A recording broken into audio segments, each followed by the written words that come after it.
You have to tell him. Tell him what? That I cheated back. Or that I might have given him something. How do you even start that conversation? Honey, I got revenge on you for cheating. But the party favor might be chlamydia. It's a death sentence for us. Hey Rita, I'm in a massive hole that I dug myself. And I honestly don't know how to get out. I feel sick to my stomach just typing this. It all started a few weeks ago. It was a totally normal Tuesday night. My boyfriend, let's call him Mark 28M, was in the shower, and I 26F was just tidying up the living room. His phone was on the kitchen counter, face up. I wasn't looking for anything, I swear, but then it lit up with a notification. It was a text from a name I didn't recognize. The preview on the screen was short, but it was enough to make my blood run cold. It said, "Last night was amazing. Can't stop thinking about you." My brain just stopped. It couldn't process it. Who was this person? What last night? My first thought wasn't even anger. It was just pure, logical confusion. This had to be a mistake. A wrong number. But the text was there, under a woman's name. When Mark got out of the shower, I just held up the phone. I didn't have to say a word. He immediately went on the defensive. It's not what it looks like, he said, grabbing for the phone. But I'd already seen more. He'd scrolled up. It was all there. Plans to meet. 40 messages. A whole secret conversation. He denied everything. He said she was just a friend. That it was all a joke. That I was crazy for thinking he'd do that. The argument escalated so fast.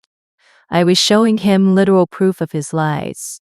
And he was standing there, looking me in the eye and telling me I was wrong. That was the moment that broke me. It wasn't just the cheating. It was the blatant, shameless lying. He was trying to make me feel like I was the one who was out of line. I looked at him, at the man I love, and I realized arguing was pointless. He was going to tell me the truth. He was choosing to protect his lie over protecting me. In that second, the fight just drained out of me, replaced by this hollow, empty feeling. I didn't scream or cry anymore. I just turned around, grabbed my car keys off the hook, and walked out the door. I didn't have a plan. I just got in my car and started driving. The street had blurred together. I was on the highway before I even realized it. Just driving with nowhere to go. My chest felt tight, like I couldn't get enough air. Just as I was about to pull over because I couldn't see through my tears, my phone buzzed. It was a text from my friend. We'll call him Dave 29M. We've been friends since college. The text was simple. Hey, I'm at the tap room down the street grabbing a beer if you're free. It felt like a lifeline. He had no idea what was happening, but it was an anchor. A safe person. I immediately turned the car around and headed his way. I just needed to talk to someone who wouldn't lie to my face. The tap room was loud, filled with the clinking of glasses and the kind of pointless, happy chatter that felt like a personal insult. I saw Dave sitting at a high-stop table in the corner. He saw me, and the smile on his face instantly vanished when he got a look at mine. He stood up, pulled out the stool next to him, and just waited. He didn't hug me or ask a bunch of questions. He just gave me a look that said, "What happened?" The words just came pouring out of me in a messy, tear-soaked rush. I told him about the text message, the confrontation, the way Mark looked at me unlied, making me feel like I was the insane one. Dave just listened. He didn't interrupt or offer cheap advice. He just nodded, his expression hardening when I got to the part about the gaslighting. He ordered me a tequila soda, and when it came, I drank it faster than I should have. Then he ordered me another. After my second drink, the noise of the bar was starting to feel like sandpaper on my brain. Hey, Dave said, leaning in so I could hear him. We don't have to stay here. My place is just a few blocks away if you want to get out of this noise and actually talk. It felt like the smartest idea in the world. Being in public felt exposing. Well, I agreed immediately. At his apartment, the quiet was a relief. We sat on his couch, and the story kind of trickled to an end. There was nothing left to say. There was just this heavy silence. He was being so kind, so understanding, and his quiet support was such a stark contrast to Mark's frantic, defensive lies. For the first time in hours, I felt like I could breathe. But the air I was breathing was filled with something toxic. An idea, I thought, sharp and deadly, cut through the alcoholic haze. He did this to me. He doesn't get to be the only one who broke the rules. I looked at Dave, really looked at him. And it wasn't about him at all. It was a means to an end. He was about Mark. I think he saw something shift in my eyes, because he got this confused look on his face. Before he could say anything, I leaned in and kissed him. He was surprised, but he didn't pull away. And things just escalated from there. I initiated everything. My mind was a whirlwind of anger and justification.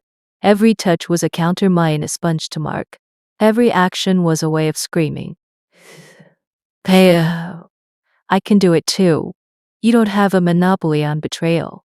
It felt like I was leveling the playing field, seizing back an ounce of the power he had stolen from me. It wasn't about pleasure. It was about balancing the scales. It was a cold, calculated act of revenge. And in that moment, it felt like justice. The weeks that followed were a blur of painfully long conversations. The anger slowly cooled into a raw, fragile truce. Mark finally dropped the "eh." He admitted everything, answered my questions, and he cried. He looked broken, and a part of me, the part that still loved him, wanted to fix it.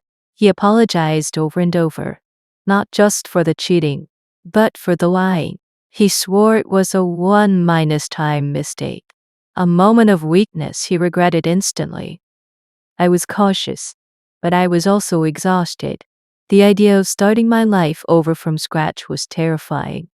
So, against my better judgment, I chose to believe him. We decided to try again. It was tentative at first, like walking on glass, but slowly, some of the old familiarity returned. And eventually, we ended up back in bed. In my head, I told myself this was the final step in moving on, in putting the past behind us. It felt like we were closing the book on his mistake. Then, yesterday morning, my entire world fell apart again. I was in the bathroom getting ready for work when I noticed it. The discharge, it was just different. Wrong. It wasn't something I could ignore or explain away. My stomach dropped. A cold, electric panic shot through my body. My mind started racing, frantically trying to figure it out. It couldn't be a yeast infection. I knew what those felt like. Then, a thought I'd successfully buried for weeks clawed its way to the surface. Dave. My revenge. My moment of justice. The stupid, impulsive decision I made in a haze of tequila and rage. My blood ran cold. The disgust was so overwhelming I actually gagged. I had been so focused on Mark's betrayal that I completely compartmentalized my own. I never thought about the consequences beyond the emotional ones. And now, I might have a very real, very physical consequence. And worse, I had slept with Mark. After the level playing field I thought I'd created is now a minefield. And I'm the one who planted the mines. I wanted to hurt him the way he hurt me. And I may have ended up hurting both of us in a way I never could have imagined. That saying, "A mistake can't be corrected by another mistake," is echoing in my head. I feel so ashamed and so incredibly stupid. The moral high ground I thought I was standing on has completely crumbled beneath my feet. So now I'm here. Read it. Completely paralyzed. I need to see a doctor. Obviously. That's step one. But what do I do about Mark? Do I tell him what I did and that I might have given him an STI? The trust we just started to rebuild would be incinerated on the spot. It would be over. For good this time. Do I get tested first and only tell him if it's positive? But what about him in the meantime? The thought of him being at risk because of me makes me feel physically ill. How do I move forward from this? Should I come clean to everyone involved? I feel like I ruined everything just trying to get even. What do I do now?